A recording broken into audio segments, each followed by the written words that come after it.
All right, Algebra crew, we're doing section 10.5, graphing square root functions. All right, and I'm going to do the first three problems from page 641. So, once again, for number one, they're simply just asking what is the domain of this function. So you have y is equal to the square root of x plus 3. All right, and they want to know the domain.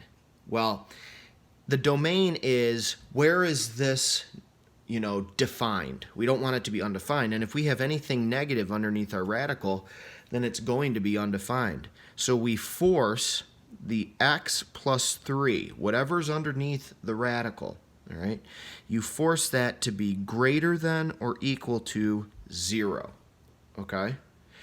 And then you just solve this any normal way. So I'm going to subtract a 3 on both sides. So x is greater than or equal to a negative 3.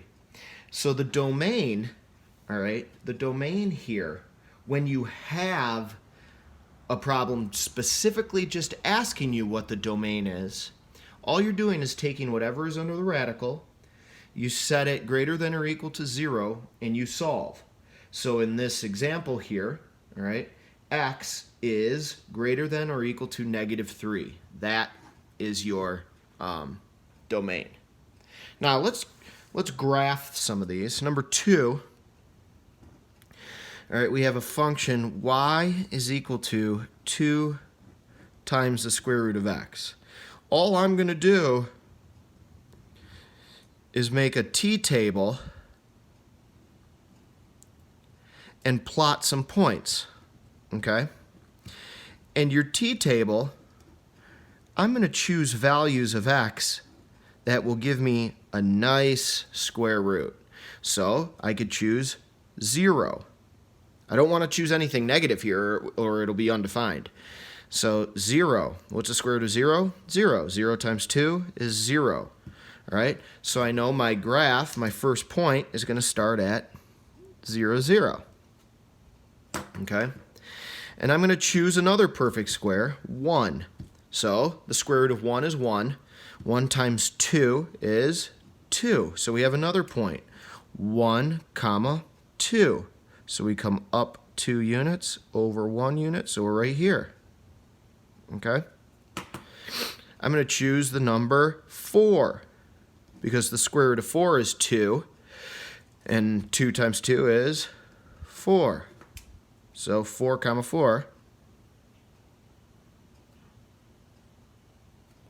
So we're over here. All right. And let's just choose one more. We'll choose 9. All right. So if x is 9, square root of 9 is 3. 3 times 2 is 6. So 9 comma 6. 1, 2, 3, 4, 5, 6, 7, 8, 9. So we're like right here. So you can see how this graph is going to go. It starts going up, and it's going to start to curve out this way. All right? So that would be the graph of number 2. All right? Let's do number 3. Number 3, they want us to graph the function y is equal to the square root of x minus 6. All right, now once again, I'm going to make a t-table, and I'm going to pick points on the t-table that are convenient for me so that we don't get any decimals or anything like that. So my t-table, x, y, all right, I'm going to choose 0 again because the square root of 0 is 0 minus 6. All right, so 0, negative 6.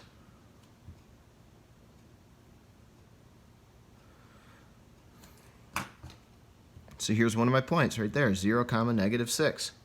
Oh, I'm sorry. No, that's wrong. Not there. I was going on the x-axis, wasn't I? So 0 comma negative 6 is coming this way. All right. So here's 0, -6. All right. Now let's pick another point that is convenient for us. How about 1? The square root of 1 is 1. 1 minus 6 is -5. So 1 comma -5 is right here.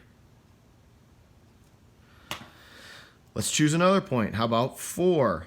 The square root of 4 is 2. 2 minus 6 is -4. Right? So we come over to 2. Oh, I'm sorry. Come over to 4. 4 comma -4. So 4, -4 is like right here. Let's do one more. 9. So the square root of 9 is 3. 3 minus 6 is a -3. So come over here. 4, 5, 6, 7, 8, 9. -3 would be right here. So once again, you can see this curve. Okay? Now, make sure you read the notes, the picture of the notes that I posted, because on the notes, they give you a vertical translation and a horizontal translation. Because in your homework, problems 30 through 38, they're asking you to translate the graph, up, down, left, or right. Well, notice the pattern here. If you have the number outside of the radical, all right, notice how the -3 is outside the radical. That is a movement, a vertical movement down 3 units on the y-axis. It was the same thing with this, all right, with this problem. Notice the -6 is outside of the radical. So that is a vertical shift down the y-axis 6 units, all right? And if you look at a horizontal translation, notice that the -3 is inside of the radical here. All right, so if it's inside the radical, it is a horizontal movement, and you always go opposite whatever the sign says. So in this case, because it's a -3, we go to the right 3 units. If it was a +3, we would go to the left 3 units. All right, so for instance, on those questions that I did, look at question number 1. If I were to graph this function, all right, without even doing a t-table, I can get a good idea of what this looks like. Notice that the +3 is inside the radical. That is a shift horizontally to the left 3 units. So I know that my graph is going to start there, and it's going to go like that. All right?